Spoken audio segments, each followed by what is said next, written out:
Now, if I'm regulated, I say, whew, I'm so glad you're home at 2:15. I'm so glad you're home. I've been so worried about you. How come you're so late? Now, honestly, people, who does that? Tell me the truth. Anybody? No, yeah, managed once. Yeah, no, I've managed once too. Maybe even more. But that's maybe sometimes we aren't right. What's more likely to come out? Where the heck have you been? Yeah, where the bleep have you been? Or you're grounded for the rest of your life, or something silly like that, right? But something big. And now I want to point out that that's invalidating whatever it was that got the kid home late. Do you see the emotion? Does this make sense? It's very hard for the kid to then say stuff like, I was really worried, I was upset, I was afraid you'd be mad at me, or I couldn't say no to my kid, or my friends, or what actually happened one time is, I was supposed to get a ride home from so-and-so, but so-and-so was drinking, so I walked instead. Hard to be mad at that, right? But of course, like, how dare you come home so late, da-da-da, right? I mean, that's, right? And so what happens is that pushes his arousal up, and what comes out is something like, none of your business. Where have you been? None of your business. Anybody ever hear that? None of your business, yeah. Or, like you care. Okay, does this sound, any cultural overlap here? Maybe a little? Okay, so this is, of course, what happens. And of course, this starts, if I were better at PowerPoint, you could see that there could be, the invalidating person can be dysregulated too. Although the invalidating person doesn't have to be. The invalidating person simply has to not understand. Okay? And the more inaccurate it is, the easier it is to misunderstand. So he might come home and just simply say, no big deal. But in fact, there's something going on there. Okay? Or when you say to if you've got a suicidal teenager, how was your day? Okay, and the kid says, fine. Yeah, anything happened today? No? Okay, well, what are you going to do now? Oh, I'm just going to go hang out in my room and do some homework. Okay, well, we'll have dinner, in a couple of hours, blah, blah, blah. Okay, does that sound good? How's that? Pretty good, right? It's only one problem. The kid's actually saying fine when actually the kid's planning on going to his or her room and overdosing and killing him or herself. Okay? You see? Now, how is the parent supposed to validate that? Pretty hard, right? But it's still not validating when you've got somebody giving you completely inaccurate expression. It's impossible to validate. If we're going to go for a hike, but I twisted my ankle yesterday, and that's not true, but if I did, and you said, well, so, hey, it's such a beautiful day, why don't we go on a little bit longer hike? And I say, yeah, sure, sounds great. Off we go, right? And then, after 10 kilometers, you say, how you doing? Oh, fine. And then after 12 kilometers, I sit down and say, I'm sorry, I can't go anymore. Because, I couldn't. How could you validate me if you don't know, right? You're actually wanting to go farther and farther, and I shouldn't probably have gone out there at all. Okay? So this is part of the problem. You can, of course, create arousal by invalidating, but it's very hard to validate when the other person's expression is very inaccurate. It's just very hard to do. Okay, make sense? Okay. This is just a graph from a study that Chad Schenk and I did. Chad was a doctoral student of mine. And just to show actually what the difference is between under stressful circumstances, when people are genuinely stressed out and have to perform stressful tasks, what the impact of validating versus invalidating is. And so what you can see is all people in this study, and these were all just ordinary volunteers, they volunteered to get stressed out. They were told, it's a study to look at people's response to stress. We stressed them out, and it worked. You can see everybody got stressed out. And stressed out here was measured both by self-report they could write down what the emotion was and the intensity of the emotion, but also physiologically, galvanic skin response, skin conductance, vagal tone, respiration, and they all show the same pattern. So I just put it on one slide. And then what happens is that the experimenter, unbeknownst to the subject, then asks the person, how's this going? How are you doing? And of course, they've been stressed out. They've actually had to do a bunch of math problems. They got all the answers wrong because it's designed to look easy and be impossible. Okay, so it's stressful, right? Wrong answer, wrong answer, wrong answer, wrong answer. Wrong. And so what happens is the experimenter validates the green and says, "Oh yeah." The person says, I don't like this. This is stressful." The person says, "Oh yeah, of course." And says, this isn't very pleasant. No, of course not. It's designed to be stressful. Okay. The person goes along, gets more wrong answers, but their arousal comes down. They actually kind of get used to the task. But in the invalidating condition, the experimenter looks away, doesn't make eye contact, looks a little bit incredulous, and says, what's wrong with you? Basically, gee, other people don't react this way. And they stay highly negatively aroused. They never get used to it. So what this tells us is that in families, as well as in psychotherapy, that validating is a very powerful tool. Probably has evolutionary roots. We're probably hardwired. How many people here any behavior therapists? Anybody behavior therapist? 2 proud behavior therapists. Okay, so it's probably working for, I'm just talking to you two right now, it's kind of an establishing operation, okay? So, but it's a very powerful thing to do. Be proud, why not? Okay. All right, so here's the big model, okay? And I want to just walk through this. Okay, so this is how we put it all together. Now, I want to say, Eva said earlier, she said, that is much nicer slide and showed, there's a psychoeducation component and there's a relationship mindfulness component. So the psychoeducation component can be, and we use a handout that has this model on it. And families really like it. We walk it through kind of slowly, but they really like it because it gives them a way of understanding what their family member is doing and understanding what their role is without blaming. It makes perfect sense. We all invalidate. When the other person's inaccurate. Mary Zanarini, who's a pretty well-known BPD researcher, she says, it's very hard to understand, for a parent to understand, when the kid's hitting herself in the face with a hammer, okay? It's a true story, It's very hard for the parent to see that as saying, I'm really lonely. Okay?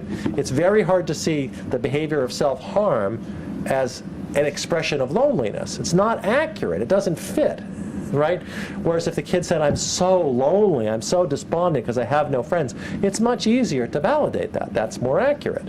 Hitting yourself in the face with a hammer is just crazy, and it elicits a huge response, of course. Okay, so it's a non-blaming model. Okay, so what happens?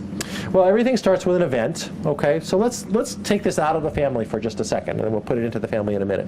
So let's imagine you come to work. Let's imagine we work together. Okay, and you and I, maybe yesterday, we had a conversation, and you recommended a certain film for me to watch. Okay? And that sounded really good to me, and let's say I live alone, and so I didn't have any other plans last night, so do you have Netflix or something like that? Yeah? Okay, so you can stream movies online, right?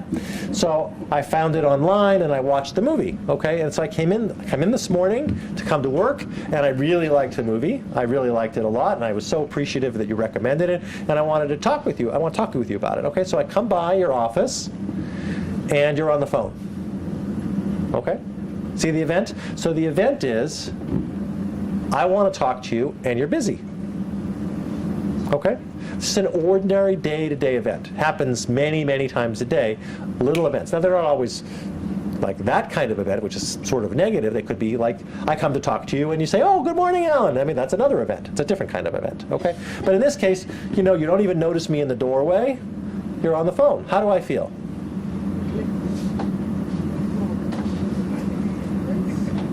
I want to talk to you, you're on the phone. Disappointed, right? You see, the disappointment, I want you to see, disappointment, that's the primary emotion. That's the part that comes out of the situation. You could be from any place on the planet, and that's still the emotion that's going to be there, okay? I'm not saying it's the only experience that could be there, but it's the one that would universally be present, what Greenberg and Safran call a primary emotion, okay? Universal. Okay, now that's one source of my arousal. Now, if I'm not very vulnerable, if I had a good night's sleep, and I'm a kind of well-regulated person in general, I look at you on the phone, and I notice myself being a little disappointed. I want to talk to you. So what do? I lean forward. I make eye contact. I raise my eyebrows, right? And you do what? I'm smiling. I'm raising my eyebrows. Okay? Universal language. You do. What do you say? What do you do? Yeah, exactly. Half of you are doing it, like 2 minutes. It's different versions of minutes. Some of you are more long-winded than others, okay? But you're going to be on the phone for, I saw 1 to 5 minutes, okay? So that means to me, come back, or I'll come and see you, right? Very quick. You don't have to get off the phone. You just look, and I look happy. I'm not disturbing you because I'm not interrupting, but I'm letting you know, and you like 2 minutes or 5 minutes, or you just nod your head like, I got it, okay? So what happened was I expressed myself accurately, not this one, the event was, I want to talk to you and you're on the phone. I expressed myself accurately, I want to talk to you, which of course means I'm not getting to talk to you now, so but also I'm managing my disappointment, and you go, okay. Okay, so you problem solve. You validate me by problem solving with me. Like, yeah, I'll come and get you, or come back in 5 minutes. Okay, and what happens? I feel better. What happens to my disappointment? Gone, right? Easy. Okay. Make sense? Many times a day. You see that? Many, many times. Okay. Now, but what if I'm a vulnerable person? What if I'm vulnerable to getting dysregulated? What if my temperament is very sensitive to rejection? I have high rejection sensitivity. What if I'm a very reactive person, and when I have an emotion, I have a lot of it? There's not any such thing as being a little disappointed. I'm really lonely. I don't have friends. You're my only friend, or my only potential friend. We just met yesterday, okay? Because I just started this job yesterday, or earlier this week. So I'm very hopeful. And I went out of my way to watch this movie so I'd have something to talk about with you, because you talked to me nicely yesterday, and that felt so nice. And it's been so long since I've talked to anybody, and it's kind of miserable being me, and, okay? Make sense? And not only that, but when I do get upset, I stay stuck that way for a long time. It takes me hours to feel better, okay? So I got a lot of temperamental vulnerabilities, and of course, I'm very anxious about this conversation that I want to have with you, because I've been, I haven't managed my relationships so well. There's a reason why I'm lonely, and I'm well aware of that. And so maybe I didn't sleep so well because I was a little anxious about how we were going to get along, and so I didn't sleep very well, and then the alarm went off, and I hit the snooze button, and I got up kind of late, so I didn't get breakfast, so I had triple the coffee I usually have. You get the idea, right? So I'm vulnerable, okay? So now I've got more arousal, not just this disappointment, but now it's big disappointment, okay? Right? Just like my teenager with the dog, the neighbor's dog who died, it feels much bigger to me in this scenario than it did in the first one. Right? First one I said, I'm a reasonably well-regulated person, meaning I got an ordinary temperament. Now in this one, my temperament is more extreme. So there's another source. There's more arousal. Okay? And as that arousal goes up, it gets my thinking to become binary. And so I start thinking something like, you're never going to want to talk to me. I'm such a mess. Okay, I can't manage my relationship, and I get very judgmental about myself. Okay, which changes the quality of my emotion and makes it higher. Okay, so I could get judgmental of myself, or I could get judgmental of you. Like, what a jerk! You're never available to me. Okay, maybe we've known each other for 2 weeks. Okay, right, now let's play that out. Okay, so the next step is now my arousal's high enough, right, 0 to 10, it's up to a 9. I'm getting dysregulated. So I walk out of your office. When I look and see you're on the phone, I get overwhelmed, I get judgmental, I'm vulnerable. So I don't smile and make good eye contact and look like I'm happy to see you and I can tolerate this. I just turn around and leave. You don't even know. So one possibility is You don't even know, so of course you don't come and get me in 5 minutes. So of course I feel really rejected. You should have known. You must have seen me. Of course you didn't. So that's one possibility. You see, it's actually invalidating. You're invalidating my disappointment by not coming to my office. Do you see that? You didn't see me. How would you know that? You wouldn't. Do you see? Nobody's blaming you, but it's possible. It's also possible that I walk down the hallway and I bump into somebody and I say, hey, how about that so-and-so? You know, I don't know, I haven't been here that long, but she's really selfish, isn't she? She's like always on the phone, like always about her, blah, blah, blah, blah. What do you say? You say, I don't think so. That seems kind of harsh, right? Or you say, I gotta get some coffee. Or you just like, oh, wait a minute, that's my phone. You know, I mean, you just want to get, anybody want to validate that? Like, she's a big jerk, he's a big jerk. Oh, yeah, right, oh, good.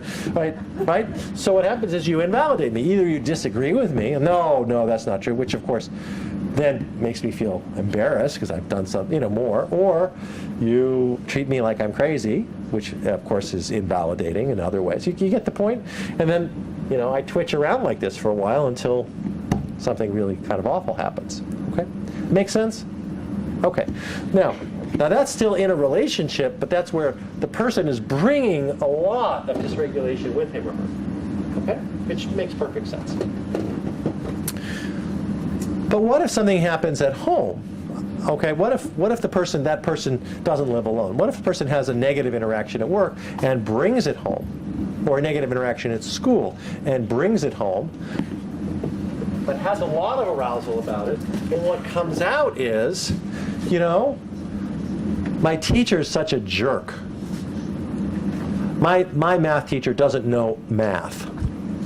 Okay, have you ever heard this? I hear this from our teenagers all the time. Such and such a teacher. Which teacher? Oh, Mr. So-and-so, Ms. So-and-so, who teaches this subject. Oh yeah, doesn't know anything about it. My history teacher doesn't know anything about history. Now, most ordinary people, when they say that, they say, oh, come on, a history teacher must know something about history. Right? Which is true, by the way, but it's also invalidating. Right? Because that's the content level, but of course what the person's really trying to say is, I had a negative interaction with Mr. So-and-so. I've got some negative emotion about it. It really has nothing to do with his or her ability to know anything about history. Make sense? And so of course it gets stuck on the invalidating content instead of, like, what's behind that? Where's that inaccurate? What is accurate here? Okay, so we're going to work with families to try to get them to understand this process and inhibit invalidating. Okay, inhibiting invalidating by doing a whole host of other things, and that's really what most of our interventions are around. Is at this juncture, even when the other person is dysregulated and inaccurate, how not to invalidate anything valid, which is hard. Okay. Now, of course, we're also working with the other person, the partner or the child, to manage emotion better, to let go of judgments, and to be more accurate. It's a lot easier to validate when the other person's accurate, but that's not going to happen all that often. It takes a while to develop that kind of skill. Okay, questions about this so far? Is this okay?